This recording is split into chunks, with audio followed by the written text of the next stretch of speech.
कधी कधी कसं असतं ना, इतिहासाच्या मोठमोठ्या कथा अगदी छोट्याशा जागेत लपलेल्या असतात. आज आपण अशाच एका लहान पण गूढ मजकुराचा उलगडा करणार आहोत. यात एक इतकी खोल कथा दडलीय की ऐकून थक्क व्हायला होईल. चला तर मग सुरू करूया. पिठे आणि पेज, बस फक्त 2 शब्द. कुठलाही संदर्भ नाही, काही नाही. काय अर्थ असेल याचा? ऐकतानाच एक गूढ वाटते, नाही का? आणि हेच कोडं सोडवणं हाच आजचा आपल्या या विश्लेषणाचा मुख्य हेतू आहे. आपण एक प्रकारचा शाब्दिक तपास करणार आहोत. तर ही आहे आपली संपूर्ण केस फाईल.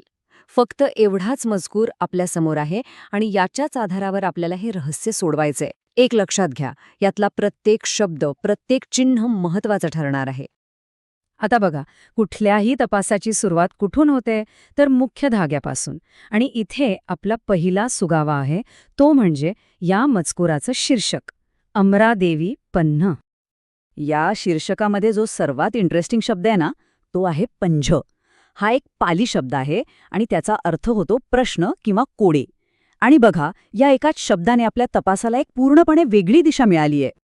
म्हणजे याचा अर्थ काय झाला? तर हा मजकूर फक्त अमरादेवी नावाच्या व्यक्तीबद्दल नाहीये, तर तिने विचारलेल्या एका खास प्रश्नाबद्दल आहे. आणि पिठे आणि पेज हे काही उत्तर नाहीये, तर त्या प्रश्नाचाच एक भाग आहे. इंटरेस्टिंग, नाही का? आता पुढचा पुरावा कुठे आहे? तर त्या मजकुराच्या शेवटी दिलेल्या एका लहानशा तळटीपेत. आणि हाच सुगावा आपल्याला या रहस्यातली जी मुख्य पात्र आहेत त्यांच्याशी आपली ओळख करून देणार आहे. तर या तळटीपेतून आपल्याला 2 मुख्य नावं मिळतात. एक म्हणजे अमरा, जी राजा महोसधाची पत्नी होती. आणि दुसरी, सगळ्यात महत्वाची माहिती म्हणजे हाच राजा महोसध म्हणजे दुसरे तिसरे कोणी नसून बोधिसत्व होते. म्हणजे आता चित्र अगदी स्पष्ट झालंय की ह्या कथेत नक्की कोण कोण आहे.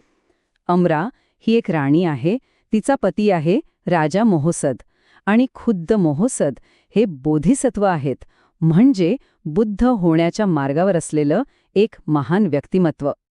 तर आतापर्यंत आपल्याला वेगवेगळे धागेदोरे सापडलेत. आता वेळ आलीय हे सगळे तुकडे एकत्र जोडून एक पूर्ण चित्र तयार करण्याची. पाहूया तरी काय समोर येते ते. बघा, कसं एकामागोमाग एक धागे जुळत गेलेत. आपण सुरुवात केली होती एका विचित्र वाक्यांशापासून, आणि आता आपल्याकडे पात्र आहेत, त्यांचे नातेसंबंध आहेत, आणि कथेचा स्रोतही आहे. सगळं काही जुळून येतंय. आणि शेवटचा पण सगळ्यात महत्वाचा शब्द होता, जातक. मग या जातक कथा म्हणजे नेमकं काय? तर हा प्राचीन भारतीय कथांचा एक प्रचंड मोठा संग्रह आहे, ज्यामध्ये गौतम बुद्धांच्या मागच्या जन्मांच्या कथा सांगितलेल्या आहेत. आणि या एका माहितीमुळे आपल्या या छोट्याशा मजकुराला एक ऐतिहासिक आणि साहित्यिक संदर्भ मिळतो. बरं, हा मजकूर आपल्यापर्यंत पोहोचला कसा हे पाहणं सुद्धा खूपच इंटरेस्टिंग आहे. याची मुळं आहेत थेट प्राचीन भारतात, जिथे या कथा तोंडी सांगितल्या जायच्या.